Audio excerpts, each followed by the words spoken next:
doing my best to notice when I shrunk in my shoulders like this, and really practicing keeping my heart open through my posture as well. Not overly open, but just that feeling of openness to what is here in my life versus shriveling in and closing. Not that there's any negative thing about closing either, because closing can be helpful and beautiful. And isn't that the dance of life? We open and expand, and then we contract and close.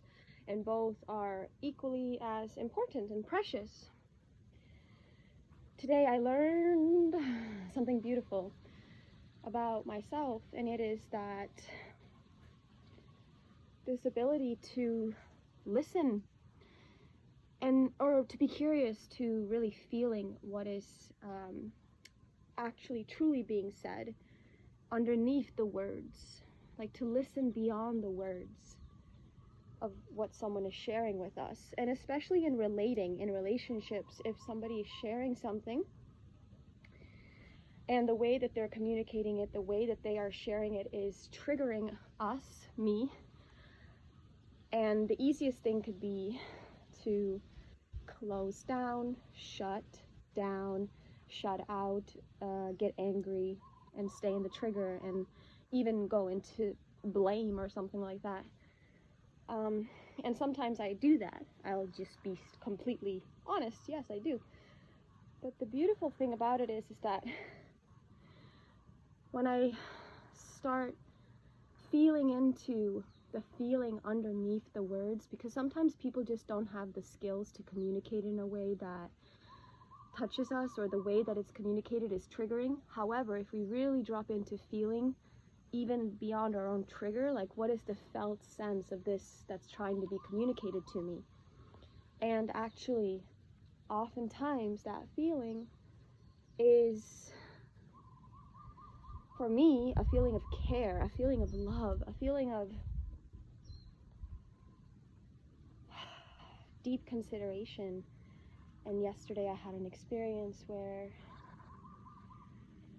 the way he communicated to me triggered me. It wasn't touching me, it wasn't hitting me, the words were not touching me, but the felt sense underneath the words was care and love.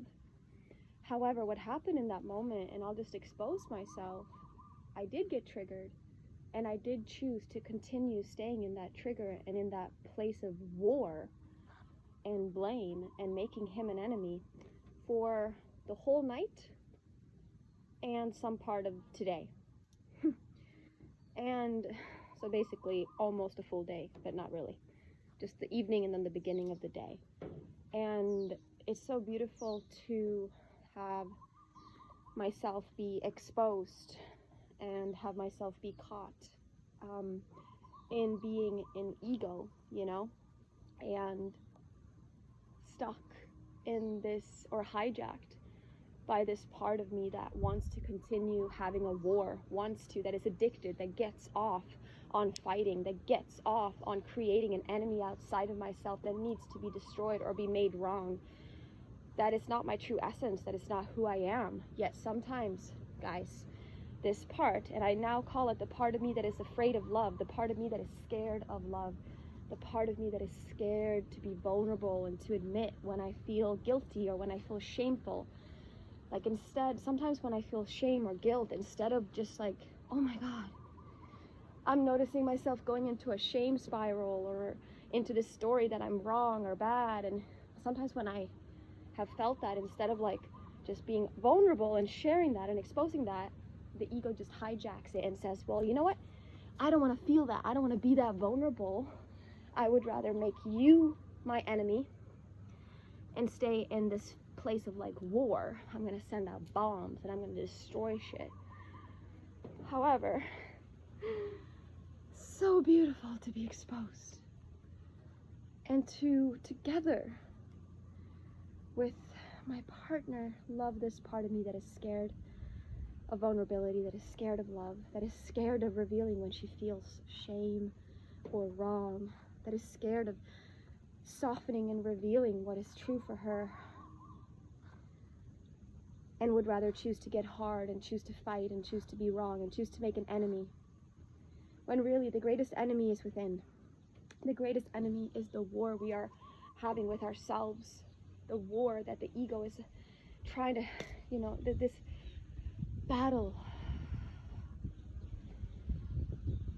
Ego wants to survive. It doesn't want to die, because if ego dies, if this identity, this false identity that I've connected myself to, that suffers a lot and that has all this pain, if this goes away, then all that's left is love, and that means love wins. And then all of these perceptions of myself, images of myself that I have held on to, believed myself to be for such a long time, will be no more. And that is true freedom, and that scares a part of me. So there's a part of me that it's not really me, but it's something that's there and present, that's scared of surrendering and opening and dying to all that I'm not, and to simply soften and surrender and be consumed by love fully and truly.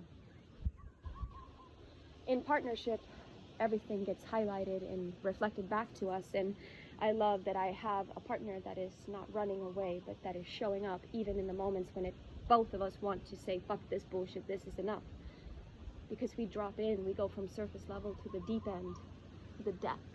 And in the depths, in that darkness, there is only ever love that gets revealed. It's not always easy and fun, but it's what I value a lot, and it's why I'm here.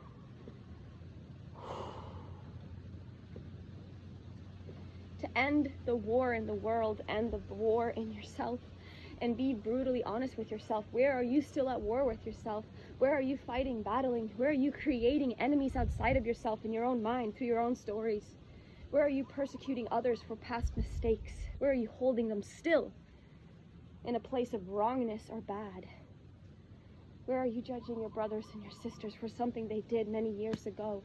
Where are you still holding an image of an enemy? Check that within yourself. That's my invitation, because I feel like when we end the war within, naturally the war without might dissolve, because we project, we are manifesting our insides out. So let's take responsibility and look at all that within ourselves right now. It's no better time than now to do this, and it's not always fun and easy, but it's pretty fucking precious and awesome. So yeah. So choose love again and again and again, even when it hurts, even when it's scary, even when it's freaking painful.